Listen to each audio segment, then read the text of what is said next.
Of course.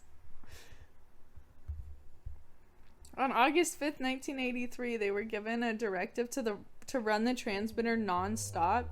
Just turn it on and let it go continuously. Yeah, that's a great I idea. know.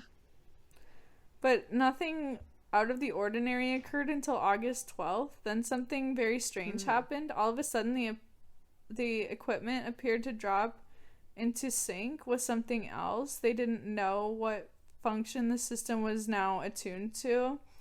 But at that point, the USS Eldridge, the ship for the Philadelphia experiment, appeared through the portal. They had locked up with the Eldridge. I'm not sure if this was a pure accident, but if the Montauk researchers were trying to hook up with the Eldridge, the attempt had to be made on this exact date.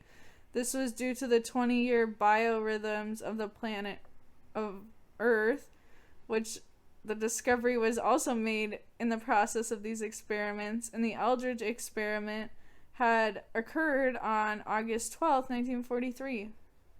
So now we got, like, I don't know if you would call it the Mandela effect or what, but I don't know.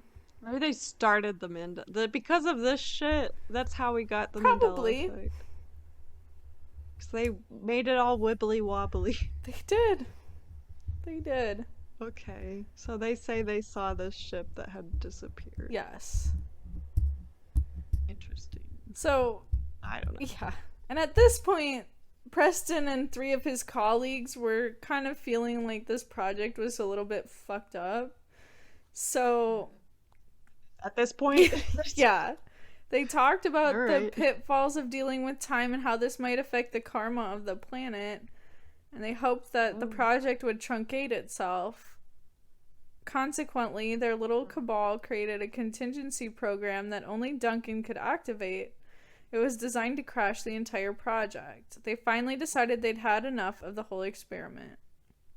The contingency program was activated by someone approaching Duncan while he was in the chair and simply whispering, "The time is now." At this moment, he let loose a monster from his subconscious, and the transmitter actually portrayed a hairy monster. It was big, hairy, hungry, and nasty, but it didn't appear underground in the null point. It showed up somewhere on the base, and it would eat anything it could find, and it smashed everything in sight. Several different people saw it, but almost everyone described a different beast. It was either 9 feet tall or 30 feet tall, depending on who saw it. He personally believed it was 9 or 10 feet tall. Fright does strange things to people, and no one was sure of the exact physical constitution of what this monster was. No one was in any frame of mind to calmly and collectively analyze its exact nature. Wow. What the hell? Okay.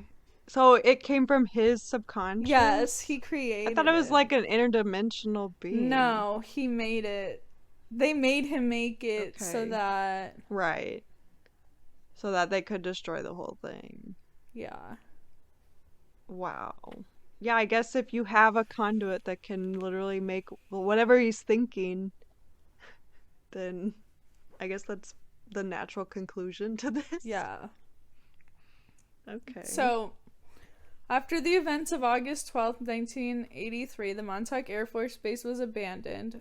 By the end of the year, there was no knowledge of anyone being on the base. In May or June of 1984, a crack squad of black berets were sent to the base.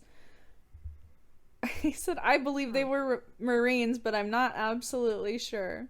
They were reportedly ordered to shoot anything that moved. Their purpose was to purge anyone who might be at the base. There was a second team that followed the Black Berets. They removed secret equipment which was considered too sensitive to leave behind. The next step was to prepare the underground to be sealed.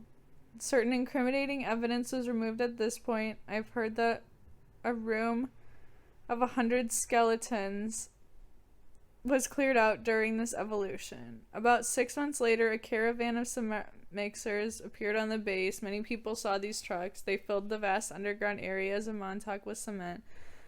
and this included dumping cement down the elevator shafts as well. The gates were locked up and the place was abandoned for good.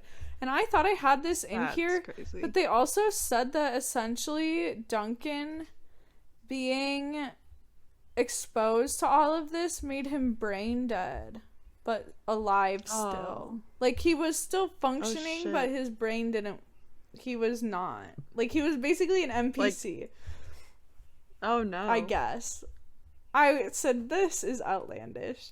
Like kind of lobotomized or Kind something? of. They said his brain was only using enough oxygen to keep him alive and functioning, but that there were no thoughts. So he's Like like he could, reverted back to animal or yeah, like he something. could walk and talk. He could walk and breathe and stuff, but like not, no conscious Understand thoughts. anything. Yeah. Yeah. Wow. That's really sad if that were I, true. if he's even real. Right. But that's sad though. Yeah. There, I can see how Stranger Things was Right? inspired. Yes. Yeah. Yeah, I mean, it makes sense. I think it's a little bit outlandish, and I don't think the government has even commented on this one. But Yeah. Yeah, it is pretty ridiculous. But it's a fun story though, I think. yeah, we love time travel at Let's Be Briefed, Right, so yeah. I thought it was a Yeah, and fun one. vibrational frequency. Yeah. Yeah, that is fun. Well, that's it for this episode. As always, our sources for the episode will be in the description, as well as our social media links. We're on Facebook and TikTok under Let's Be Brief, so check us out there for updates. Also, email us at letsbebriefed@gmail.com if you have ideas on future topics you'd like us to cover. We're always updating our list with topic options, so if we know you're interested, we can bump a topic up the list. Until next time, stay briefed.